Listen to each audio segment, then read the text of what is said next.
তো ভগবান হনুমানকে দর্শন করে বককে জড়িয়ে বলছে, হনুমান আমি একটি যজ্ঞের আয়োজন করেছিলাম, তুমি যজ্ঞের দ্বার রক্ষা করো। তাই যজ্ঞের দ্বার রক্ষা করতেন ভক্তরাজ হনুমান যজ্ঞাগারে প্রবেশ করেছেন আপনি ভগবান নিজের যজ্ঞের হোতা। কুলগুরু বশিষ্ঠ দেব হচ্ছে পুরোহিত। তা প্রথম মন্ত্র করে যেমাত্র আহতি প্রদান করেছে দৈববাণী শুনতে পেয়েছে, রাম স্বস্তির ভিন্ন যজ্ঞ পূর্ণ না হবে কখন। তাই রঘুনাথ শ্রবণ করে গুরুদেবের প্রতি দেখে বলছে, গুরুদেব আপনি কিছু শুনতে পাচ্ছেন? ওই শুনে দৈববাণী হচ্ছে না, আজ আমি দেখ না, আজ আমি সীতা কোথায় পাবো? রঞ্জনে জগৎ লক্ষ্মী সীতাকে দিয়েছিলেন বাস গুরুদেব। এই যজ্ঞ যে আমার হতে পূর্ণ হলো না। বলছে রাম শাস্ত্রকার বলছে যজ্ঞ আরম্ভ করে না করে যেই জন অবশ্যই জানবে তার ভাগ্যের বিলম্ব। অতএব যজ্ঞ তোমাকে করতেই হবে সমাপ্ত। রঘুনাথ করজোড়ে বললেন, গুরুদেব কেমন করে করবো? আমার তো কোনো বিধান জানা নেই। বলছে রাম তাহারও বিধান আছে। স্বর্ণ সীতা নির্মাণ করে বাম পাশে বসিও যজ্ঞ সমাপন করা যায়। ভগবান তাই করলেন। আজ ওই স্বর্ণ সীতা দর্শন করে রঘুনাথের সীতার কথা মনে পড়ে গেল। তাই বৈকুণ্ঠচ্যুত হই আসিয়া মর্তপুরী সীতাহারা হয়ে ভুলায় পড়ে যায় গড়াগড়ি। দাঁড়ে দাঁড়িয়ে হনুমান বলছে, হনুমান প্রভু তো অনেকক্ষণ যজ্ঞাগারে প্রবেশ করল, কিন্তু যজ্ঞের অগ্নি জ্বলছে না। তাই ধীরে ধীরে যজ্ঞাগারে প্রবেশ করে দেখলেন রঘুনাথ ধুলায় অচেতন হয়ে আছে। মা জানকী সিংহাসনে বসে আছে। মা কোনো কথা বলছে না। তার মায়ের উদ্দেশ্যে করজনে বলছে, মা মা আমি তোর হনুমান, একটিবার কথা বল, একটিবার কথা বল। মা কোনো কথা বলছে না। তাই অভিমানী পুত্র অভিমান করে বলছে, জানি মা তুই কেন কথা বলছিস? কারণ আমি যে জাতিতে বানর মা, বানর কুলেই আমার জন্ম, বানরই আমার মা। এই বানর কুলে চলে যাব মা, কোনোদিন তো অদূরটা ফিরে আসবো। এই বলে হনুমান যখন যাত্রা করলেন, রঘুনাথ ধুলা হতে উঠে হনুমানকে বক্ষে জড়িয়ে ধরে বলে, পুত্র তাকে তুমি মামা বলে ডাকছো? কেন প্রভু? মা যে সিংহাসনে বসে আছে। বলছে না পুত্র না, ও যে তোমার মা না। বলছে বাবা প্রভু সিংহাসনে বসে আছে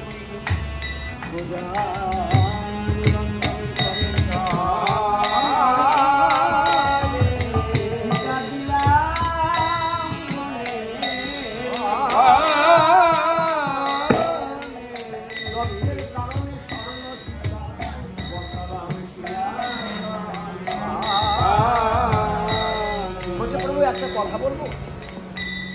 আমি তো জাতিতে বানর, তাই হিত উপদেশ আমার চলে না। করজোড়ে মিনতি করছে, এমন সর্বনাশার যজ্ঞ প্রতিম হয়, কারণ এই যজ্ঞে তোমার মঙ্গল হবে।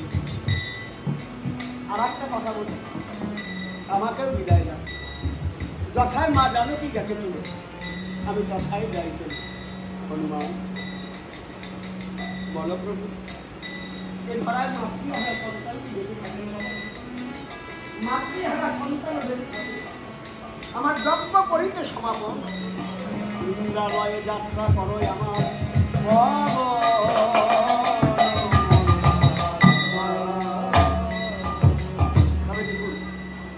কিভাবে যাত্রা করেছে। আমাকে চিনেন যারা জানেন, এখন যারা আছেন সবাই আমাকে চিনেন। এই সুন্দর পৃথিবীতে আমরা এসেছি, সুন্দর একটা দেহ পেয়েছি, সুন্দর বাসস্থান পেয়েছি, সুন্দর সঙ্গও পেলাম। কেন পেলাম জানতে ইচ্ছে করে না? কত কিছু জানবার জন্য দেশ থেকে দেশান্তরে ছুটে বেড়াই, কত গ্রন্থ আমি পড়ি, কিন্তু এই সুন্দর পৃথিবীতে সুন্দর দেহকে নিয়ে কেন এলাম এটা জানতে ইচ্ছে করে। মহাজন বললেন, চৈতন্য চৈতামৃতে কৃষ্ণদাস কবিরাজ গোস্বামী তার সিদ্ধান্ত দিলেন, জীবের স্বরূপটা কি আগে জানতে শিখুন। জীবের স্বরূপটা কি? জীবের স্বরূপটা হচ্ছে জীব কৃষ্ণের দাস। এখানে দেখুন শ্যামল কমল অমল সুমল বহু নামে আমরা পরিচিত, নাম আমাদের একটাই, আমরা কৃষ্ণের দাস। অতএব কৃষ্ণ ভজন করব বলে, কৃষ্ণ ভজন করব বলে দুর্লভ জনম বলা হয় মানব জনম। কারণ একটা মানুষের যা সামর্থ্য একটা পাখির পক্ষে সম্ভব, একটা জন্তু জানোয়ারের পক্ষে তা সম্ভব, কিন্তু একটা মানুষের পক্ষে তা সম্ভব।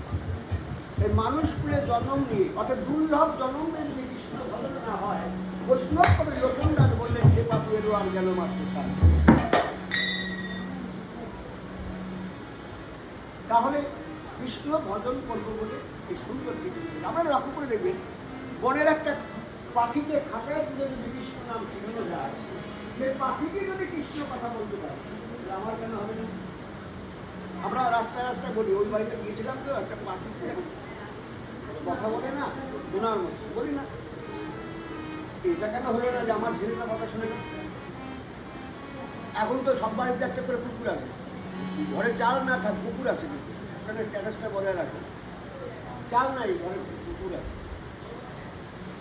দাদা বাইরে নিতে যাইতো বলে আপনার কুকুর আছে নাকি? বলে হ্যাঁ দাদা কুকুর আছে। বলে আমরা বাইরে চেয়ার দেয়, বাইরে বসে,